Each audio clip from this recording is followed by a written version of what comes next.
Hey, what's up? This is Zach here, Genzio Media House, day 3 with Jazzi from Ripple, head of DeFi product.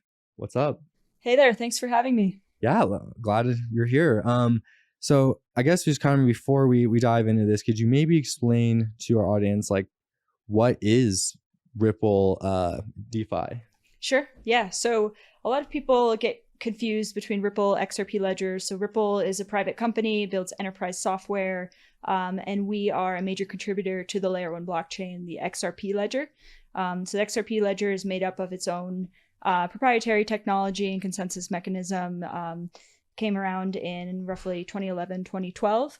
And yeah, so yeah, that's kind of what we've been working on the Ripple X side, contributing to new features, new capabilities on the layer one blockchain, XRP Ledger, and also helping support and build out the community around it. That's awesome. And we're here at ETHDenver. This is going to be you'll be watching this on the ETHDenver account. Can you talk a little bit about like why Ripple is at ETHDenver this year? Yeah, definitely. I think there are a couple reasons for that. First and foremost, I think ETHDenver has evolved to become really a center or sort of a beating heart of the crypto community in terms of there are a ton of developers that are interested in getting involved in crypto. Maybe they've never touched it before, maybe they've built an application. But really, I think a lot of them are just looking to learn and expand and improve their products. And so we are big proponents of the XRP ledger, and there may be a solution in terms of building on XRPL mainnet. Um, we have also been working in partnership with a company called PeerSys on building out an EVM-compatible XRPL sidechain. So that's fully EVM compatible and would allow developers to tap into a lot of the benefits of XRPL in terms of its durability, longevity, regulatory clarity on the token. So remain in the XRPL ecosystem, but still build with familiar rails that our EVM sidechain provides. So looking to spread the word on both of those areas. What do you think that today maybe developers or the Ethereum community misses about the XRP ledger? Like, what are some things that you deal with, maybe misconceptions? Yeah, I think that's a really great question and something we face on a daily basis, which is, XRP Ledger does not have smart contracts. You can't build things on it, or XRPL is closed source or not open to public development, which couldn't be further than the truth. It's a fully open source blockchain, and there are not smart contracts in the traditional sense, but what there are basically um, primitives, so to speak, that allow developers to assemble different components in different ways in order to create the applications that they want. On XRPL mainnet today, there are NFTs available, fungible tokens, automated market making. Automated market making is currently going through a voting process, but there is a central limit order book DEX that lives natively on the protocol layer that applications can tap into. And the really nice thing about it is they hear, okay, there's no smart contracts, therefore I can't build. The reality is there's no smart contracts, so you can actually access all the functionality that you would spend months, if not years, building with a simple API call, and it's ready to go. So you can just call NF token mint, and the developer now has an NFT on a public blockchain. So it's really powerful. A lot of use cases can be unlocked, and we're really looking to spread the word on those opportunities to developers.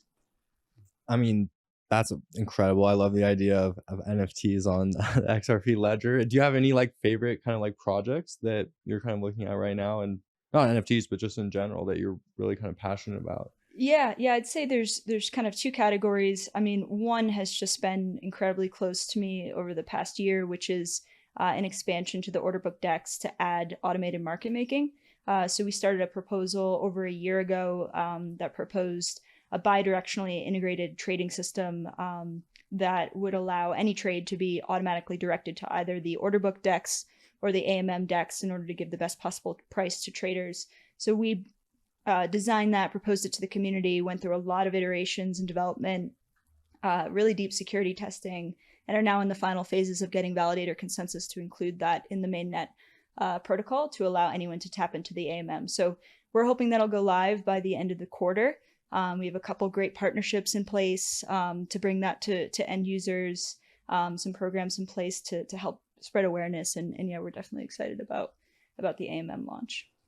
Why do you think the XRP ledger is really, almost made for DeFi in a way, because I think the throughput and different things make it a really good candidate for that. I don't know if you want to kind of speak on some of the, principles of the ledger that allow that to be successful. Yeah, yeah, that's a great point. So, the XRP Ledger is not Turing complete, right? It's not intended to be able to build whatever application that a developer can think of, and that's the reason why we are looking into adding an EVM sidechain. But what it is built for, purpose built, from the ground up, is payments and value transfer. So it is incredibly fast, incredibly cheap for anything payments and value transfer. As I mentioned, it has the native order book DEX, which has a lot of sort of neat capabilities built right into it in terms of price optimization. And all of this happens for a fraction of a penny. So that's really our vision and our hope as we start to partner up with different interoperability players to really make the XRP Ledger a hub for value transfer, so that it doesn't matter if you're transacting on Polygon trying to buy an NFT, or you're doing some advanced, DeFi strategy on Ethereum. At the end of the day, if you want to swap token A for token B using the right cross-chain infrastructure, that'll execute on XRPL mainnet and land back in your wallet without you ever leaving the chain that you're on, and executing at the fastest speed and lowest price anywhere in blockchain. So that's a vision we're really excited about. I completely agree. And I mean, I'll just say this. I was a past intern at Ripple. It was one of the best experiences of my life. So, I just definitely wanted to throw that out there. So I'm really excited to see everything that's being built. Kind of speaking on EVM, how did this come to be? Like, how did EVM compatibility come to be on XRPL? Yeah, it's a good question. I mean, frankly, it was just listening to users and developers. So as I mentioned, you can build things, you can compose a lot of different applications on XRPL mainnet, but it's not Turing complete. And it also doesn't allow for easy migration of apps that are already built on EVM. So EVM does have a lot of traction. A lot of developers have built successful applications. And if they're interested in tapping into the many advantages of the XRPL ecosystem, there's no easy way for them to migrate without having to rebuild their entire application. So we really just listened to developers and users who requested EVM, compatible smart contracts, and decided that a sidechain would be a good way to meet their need while continuing to, maintain the advantages of XRPL mainnet and not compromise that with, Turing complete smart contracts that might not be best suited for the mainnet itself. And totally. And so just for people who kind of understand this, when one of these upgrades or things happen, is there sort of like a community vote or a proposal, or how do these things kind of, or how do they kind of, is there kind of a mechanism for consensus around these changes? Yeah, that's a good question. So, I mean, the sidechain itself doesn't change anything about the mainnet. So in order to create a sidechain, it's really just a parallel network. So there's no changes to the ledger required for that. So the native currency of the sidechain will be XRP. So in order to bridge XRP over to the sidechain, there's an amendment proposal called XLS38D, and that would require changes to XRPL mainnet. So anything that requires changes to the core protocol requires consensus through the validator network. So that's something that is going through that consensus process right now in order to reach consensus, hold it for a minimum of 2 weeks, and then the change will be made to the core server, Ripple D, that runs the XRP ledger. And can anyone kind of make these proposals or?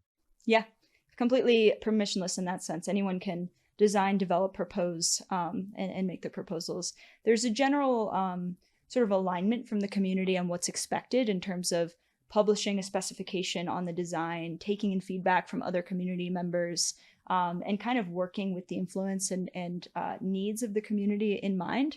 So that's something that we try to do when we develop new proposals at Ripple. Security is another big one. In order for an amendment to go through, typically the community likes to see a full-fledged security audit take place on those changes. So there's some checks and balances, but nothing is written in stone, and anyone can make a proposal. For the kind of devs within the Ethereum ecosystem that you've been chatting with at ETHDenver, what are those conversations like on the ground when you talk to them about this EVM? Like, what is that like, kind of coming here and talking about this? I think they're very excited across the board. I mean, Ripple and the XRP Ledger have a good reputation for what it's done in the community, doing things that are secure, trustworthy, right by users. There's never been a hack. We're not trying to do anything that will be a quick win that would compromise the security, safety, speed, all the advantages of the network.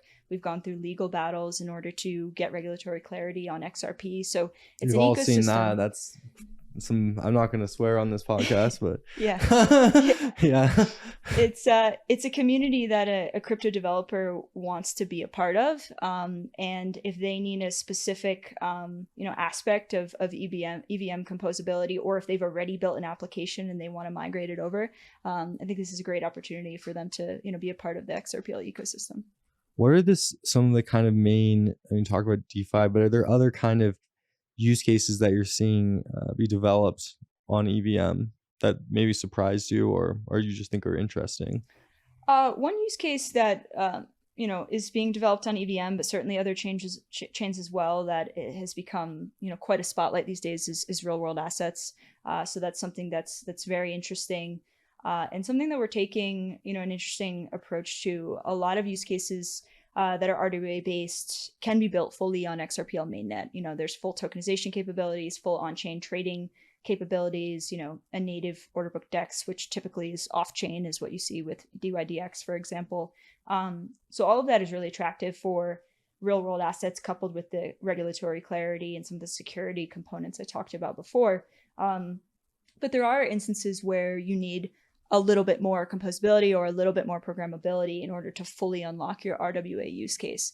So some instances of that are really advanced compliance engines for real world asset trading. So if you tokenize a security in order to meet all regulatory requirements, you might need to do certain checks on a user mid-transaction that the XRPL just is not built to handle.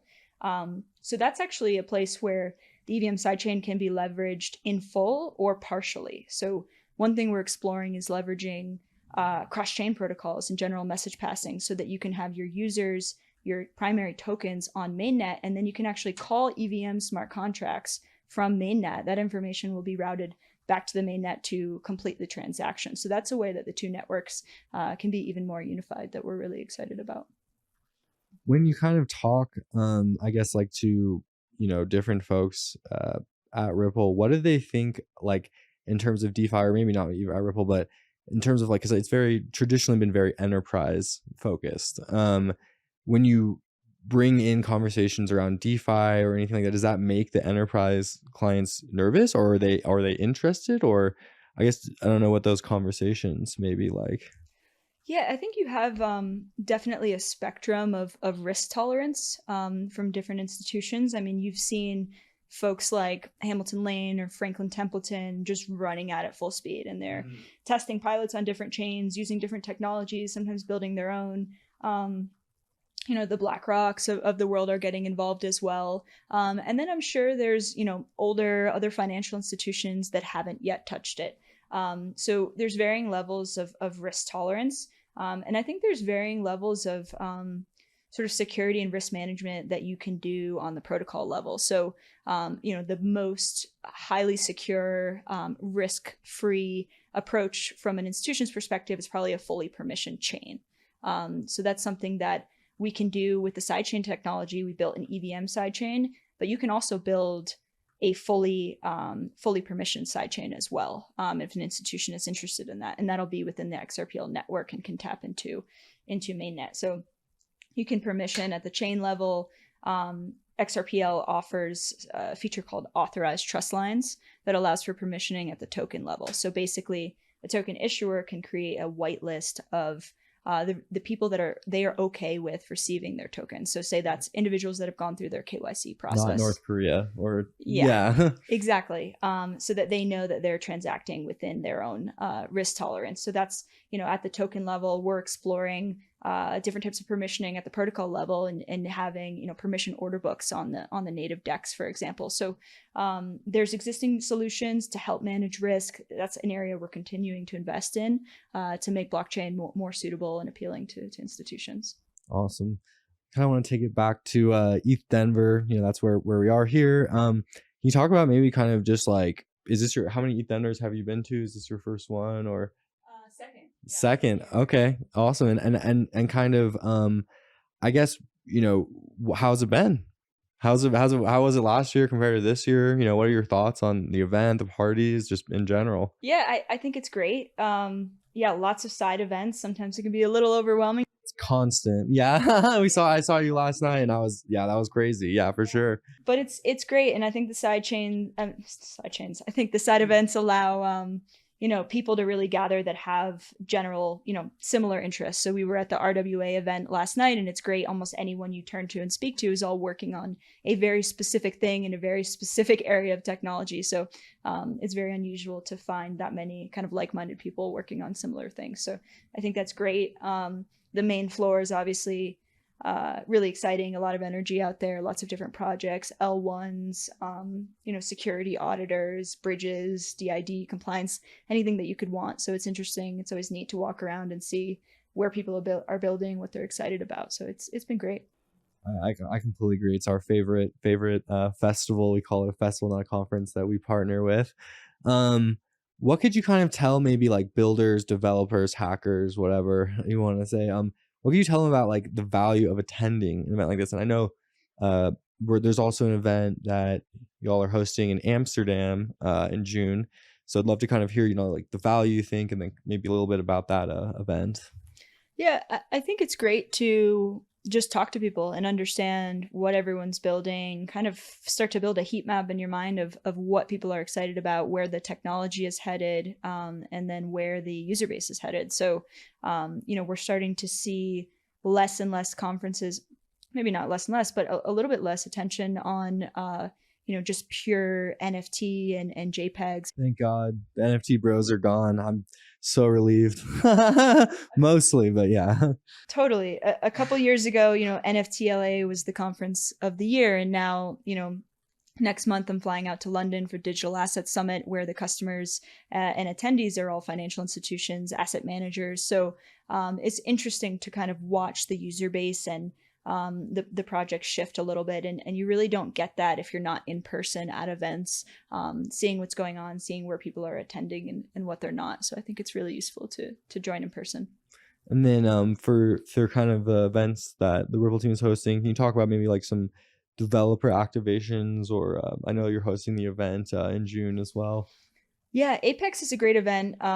We've been doing it for a couple of years. It's gotten bigger and bigger every year. The XRPL community definitely gets excited for that one, to all come together and talk about the different XRPL specific projects. Now that we're adding, the EVM sidechain and some, more and more capabilities on the DeFi side. I mentioned the AMM before. We're starting to see a broader sort of attendee base. So we'll probably see more EVM developers start to show up at these conferences and start to kind of lean in and learn, look under the surface of, what can I build on XRPL? Why would I want to build on XRPL, or at least within the broader ecosystem? So I think it's a great event. We always try and do everything we can to support developers. Ripple's obviously just one player and contributor in the XRPL space, but we do run a number of programs from XRPL grants where projects can apply and hopefully get some funding to try different things and build projects on the XRP ledger. Sometimes we'll help do co-marketing with different developers and projects. So we try to do everything we can to really just help projects learn about the XRP ledger, build on the XRP ledger, and hopefully grow and have a successful project on the XRPL. Awesome. Well, I just want to say thank you so much for taking the time to do the interview. Any closing thoughts or anything else you think we should cover? I don't think so. I think this is great. I guess I'll flip one question back to you. What use cases have you seen either in your own events here or at the main conference that you're particularly excited about in crypto? Yeah, I think RWAs are really interesting. I also am really interested in like DePIN right now. We met with a project who actually like some of the AI art that we have displayed around here. The name of the project is io.net, and it's really cool. It's essentially decentralized GPU computers that can operate from any geography as if they were together in a warehouse, which is a huge innovation because it makes the price of computing much cheaper. And right now there's huge demand for GPUs. So I thought that was just a really interesting use case where you're solving a real world problem utilizing blockchain. And I think a lot of the DePIN products, some of them are kind of like, I don't know, but some of them are really legit, and especially the ones that I think are paired with AI and utilizing GPU clustering, I think are going to have a really good chance of succeeding. So that's like kind of what I've seen. That's awesome. Definitely makes sense. Cool. Awesome. Well, thank you so much for the interview. Stay tuned more from the Genzio Media House. Make sure to follow Ripple developers. Any shout outs you want to give for following? Not particularly. Ripple X, XRP Ledger developers. You can follow on social media. Do you have like a personal X? Yeah, at Jazzi Coop. Let's go. All right, make sure to follow Jazzi Coop. All right, thanks so much, and cheers.